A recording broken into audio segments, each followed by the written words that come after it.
Salut tout le monde et bienvenue dans cette nouvelle vidéo.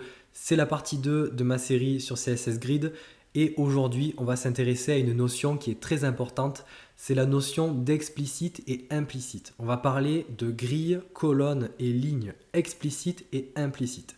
Et comme c'est un sujet qui est très important, je vais dédier la vidéo d'aujourd'hui rien qu'à ça. Alors je suis passé sur Firefox, j'étais sur Chrome sur la première vidéo. Et j'ai décidé de changer parce que les outils de développement de Firefox pour CSS Grid sont un petit peu mieux. Et du coup, ça va me permettre de mieux vous expliquer les choses. Alors, je vais remettre un display grid sur ma div class grid. Donc ça, on l'a vu dans la première vidéo, c'est la propriété qui permet d'initialiser la grille. Et on va définir deux colonnes avec grid template columns, deux colonnes de 200 pixels chacune. Et on va mettre une ligne avec grid template rose à 100 pixels. Et ce que je vais faire, je vais enlever sur mes div items la hauteur et la largeur fixe et on va activer les outils de développement pour CSS Grid. Donc c'est comme sur Chrome, on a un bouton grid juste là. Et on va changer la couleur de fond des div items. On va mettre ça en gris clair. Et là, on va s'intéresser en fait au comportement par défaut de CSS Grid. Donc là, on voit que j'ai deux colonnes de 200 pixels. Très bien, c'est parce que j'ai défini ça en CSS. On a une ligne de 100 pixels de haut et on a deux lignes qui se sont créées toutes seules et qui prennent juste la hauteur dont elles ont besoin par rapport au contenu qu'il y a à l'intérieur. Donc ça, on l'a vu dans la première vidéo, c'est le comportement par défaut de CSS Grid. J'ai créé deux colonnes, mais j'ai trop d'éléments à l'intérieur. Qu'est-ce qu'il fait? Il crée des lignes tout seul. Et il fait ça de manière implicite en fait. Alors, ce que je vais faire, c'est que je vais zoomer. Et on va s'intéresser aux lignes qu'on voit sur le navigateur. Alors, on voit qu'on a trois types de lignes. On a une ligne sans pointillés. On a une ligne avec des pointillés normaux et on a deux lignes ici avec des tout petits pointillés. Alors ils n'ont pas fait ça pour rien, en fait ça a un sens. Alors la ligne dure ici, la ligne sans pointillés, qu'est-ce que c'est? C'est la grille explicite, ça veut dire que c'est la grille que j'ai définie en CSS. Alors pour bien vous la montrer, dans le navigateur en fait elle part de là, elle va jusqu'ici, hop, jusque là et on remonte. Alors ce que je peux faire, c'est changer la couleur de fond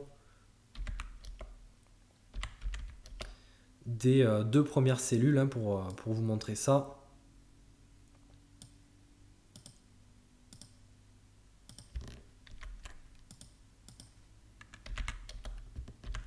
Voilà, toute la zone grise ici, c'est ma grille explicite. Parce que j'ai défini deux colonnes. Donc on part d'ici et on va jusque là. Donc j'ai mes deux colonnes et j'ai une ligne. Donc on part d'ici et on va jusque là. Ça c'est ma grille explicite. Parce que je l'ai explicitement définie en CSS. Mais ma grille, elle ne s'arrête pas là. On voit que j'ai deux lignes ici. Deux lignes qui ont été créées de manière implicite. Et le reste de la grille, en fait, c'est la grille implicite. C'est ce que je n'ai pas défini en fait en CSS. Alors, ce qui est important de voir aussi, c'est que on a deux autres lignes avec des pointillés. Donc ça, on l'a vu. On a la première ici, avec des pointillés normaux, et on en a deux avec des tout petits pointillés. Alors, ce n'est pas les mêmes. Celle avec les pointillés normaux, c'est pour les lignes et les colonnes qui sont définies de manière explicite. Donc, comme j'ai défini deux colonnes de 200 pixels, on a une ligne avec des pointillés normaux. Mais comme je n'ai défini qu'une seule ligne, du coup, CSS Grid et le navigateur a créé deux lignes de manière implicite. En fait, il le montre avec les outils de développement. Il met deux lignes avec des petits pointillés pour montrer que ce sont deux lignes qui ont été créées de manière implicite. Alors, la question qu'on peut se poser maintenant, c'est à quoi ça sert de savoir ça? En fait, ça sert déjà de comprendre le comportement par défaut de CSS Grid et du navigateur. Parce que si vous définissez une grille en CSS pour un certain nombre d'éléments, ben, c'est possible que votre grille soit amenée à évoluer parce que la personne qui va gérer le site va ajouter des éléments à cette grille et du coup ça va changer l'affichage. Et du coup, ben, il faut pouvoir contrôler ce qui va être créé de manière implicite. Parce qu'on peut très bien créer une grille qui va être toute nickel avec un certain nombre d'éléments, mais si jamais ce nombre d'éléments est amené à changer, ben, il faut pouvoir contrôler le comportement de la grille et du coup ben, l'affichage de la grille. Et ça, on peut le faire avec une propriété, parce que là vous voyez en fait mes deux lignes créées de manière implicite, elles prennent juste la hauteur dont elles ont besoin, mais je peux avoir envie de définir moi-même la hauteur des lignes qui sont créées de manière implicite. Et la propriété pour ça, c'est grid auto rose.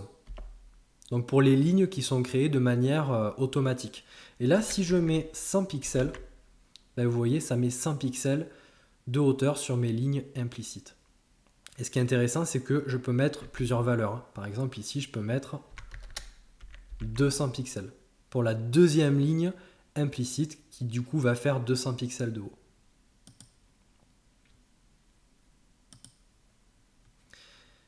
Alors, un autre comportement par défaut qu'il faut bien comprendre. Alors, je vais dézoomer un petit peu. En fait, il faut se demander toujours en CSS, essayer de comprendre en fait le comportement par défaut. Là, vous voyez, par défaut, CSS Grid crée de nouvelles lignes. Mais on pourrait se demander pourquoi est-ce qu'il fait ça? Pourquoi est-ce qu'il ne crée pas des nouvelles colonnes après tout? Alors, c'est normal, c'est parce qu'on a une propriété qui s'appelle Grid Auto Flow et par défaut, on est à row. Ça veut dire que par défaut, s'il y a trop d'éléments, crée de nouvelles lignes. Et si on change ça et qu'on met colonne, bah du coup, par défaut, ça va créer de nouvelles colonnes si j'ai trop d'éléments. Donc je vous ai montré la propriété grid auto rose, mais on a aussi du coup grid auto columns. Et si je mets 100 pixels, du coup, je vais toucher par défaut toutes mes colonnes créées de manière implicite. Et si je mets une deuxième valeur, ça va toucher la deuxième colonne. Voilà, j'espère que c'est plutôt clair. C'est pas très compliqué, mais c'est très important de comprendre cette notion-là. Donc il va y avoir une troisième vidéo et du coup ce qu'on fera c'est qu'on verra comment positionner les éléments dans la grille. Donc je vous dis à la prochaine pour la troisième partie. Allez, salut à tous!